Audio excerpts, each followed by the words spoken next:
Yes, Kenya.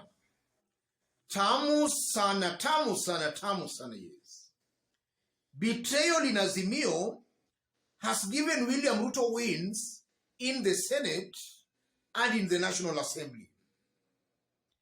About 10 Azimio senators, or rather senators aligned to Azimio, crossed over to William Ruto's camp, led by Mombasa Senator, Kwale Senator, Taita Taveta, Lamu Kilifi, Okia Omtata, nominated Jubilee Senator Margaret Kamar, Isiolo Senator Fatuma Dulo.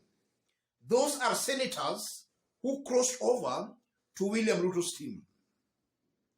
And in the National Assembly, Kenya Kwanza has 155 members of parliament, including the nominated members of parliament.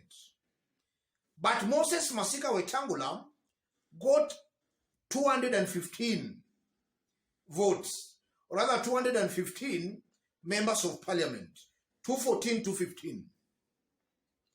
So it's clear that about 60 members of parliament, if you remove the 10 independent ones, you can see that about 50 members of parliament within Azimio crossed over to Kenya Kwanza Alliance.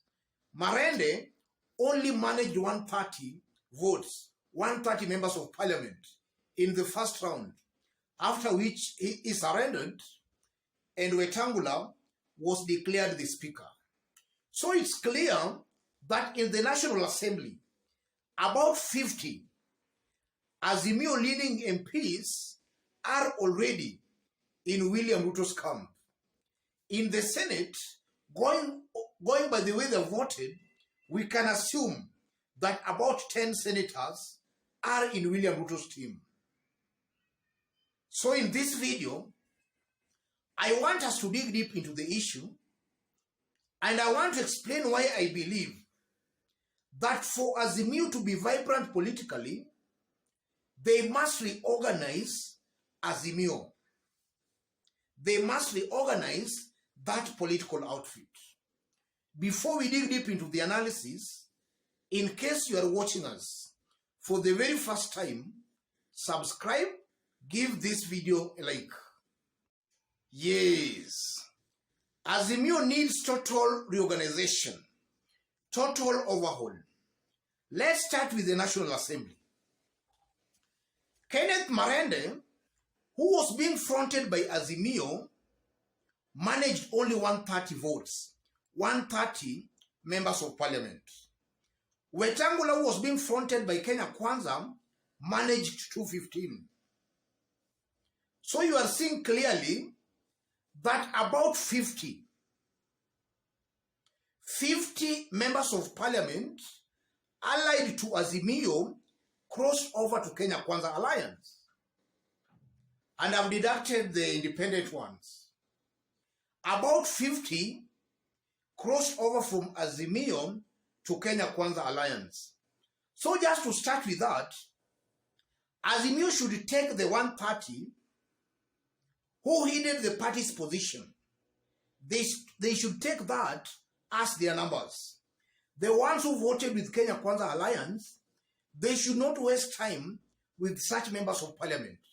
In fact, they should be finding ways of even removing them from parliament.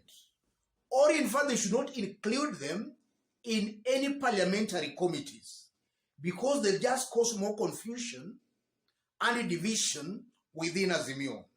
That's one thing I'm seeing here. And then in the Senate, about 10 senators crossed over to William Ruto's team. Those 10 senators should also be seen to be hostile to Azimio. They should not be included in any Senate committees.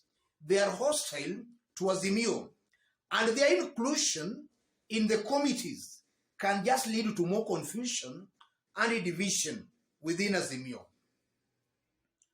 And I also listened to the way John Mbadi was talking and the way TJ Kajwang was talking.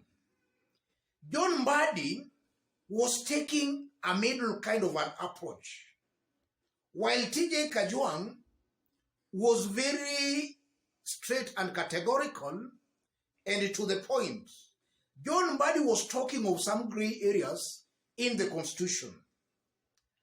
And from where I sit, for Azimio to have vibrant leadership in the National Assembly, they should not go for people taking middle ground such as John Mbadi. They need fiery leaders, leaders who will be very strong and to the point, not leaders taking somehow a 50-50 kind of a situation.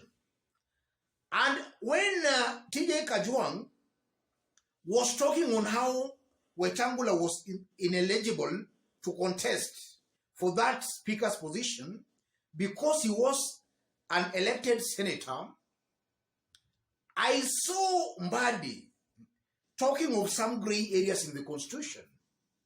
And personally, from where I sit, I felt that was a letdown to Azimio.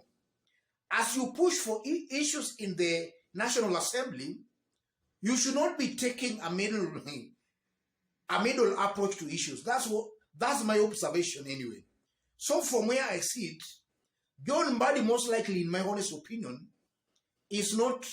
cannot actually steer the Azimio political outfit effectively in the National Assembly. It needs strong leaders who take strong and firm positions. So Azimio should make sure they identify such kind of leaders in the Senate and also in the National Assembly, not leaders who will be taking middle ground kind of positions, because those leaders can easily be compromised. They can easily be compromised. And also looking at what happened in the Senate and in the National Assembly, it's clear William Ruto is going to have absolute numbers in the Senate and in the National Assembly. So William Ruto has no excuse not to perform. He has numbers in Parliament and he has all the instruments of power. William Ruto has now no excuse of why he's not going to deliver to Kenyans. He can do any law, or rather he can pass any law in Parliament and in the Senate very, very easily. So he has no excuse why he will not deliver. And then secondly, such absolute numbers in Parliament and in the National and in the Senate, can also turn William Ruto into a dictator. That's also something coming out very clearly. Having such numbers in Parliament and in the Senate can turn William Ruto into a dictator. And that's now why, as William Ruto prepares to be sworn in, he should use wisdom. He should not take Kenya back to the dark days of Nyayo regime. But still, even should he attempt to do that, then he should also know that the mentality of Kenyans in the 90s and 80s are very different to the mentality in 2022. So Ruto must use wisdom as he gets sworn in as the president. Let me stop it there, ladies and gentlemen. But even before I stop, in case you are watching us for the very first time, but so far you have not yet subscribed, kindly subscribe, give this video a like. And to our fans and subscribers here, I'm very much humble, very grateful for the kind of support you are giving me here. And to any other person who wants to have a chat with me, or to share an information with me, or even to support this channel, I've pinned my number on the comment section. Contact me through the number, or you can send any contribution or support to the number. And to those watching us outside Kenya, drop a comment, let us know from which part of the globe you are watching us from. And if possible, subscribe, give this video a like.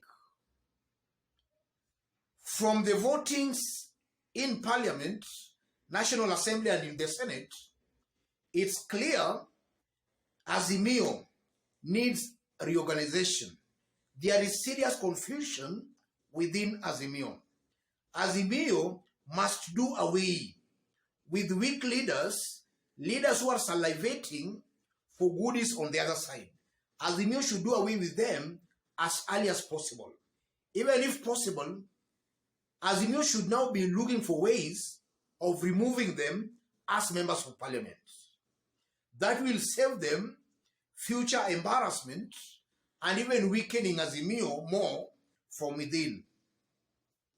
Let's meet in our next analysis, ladies and gentlemen.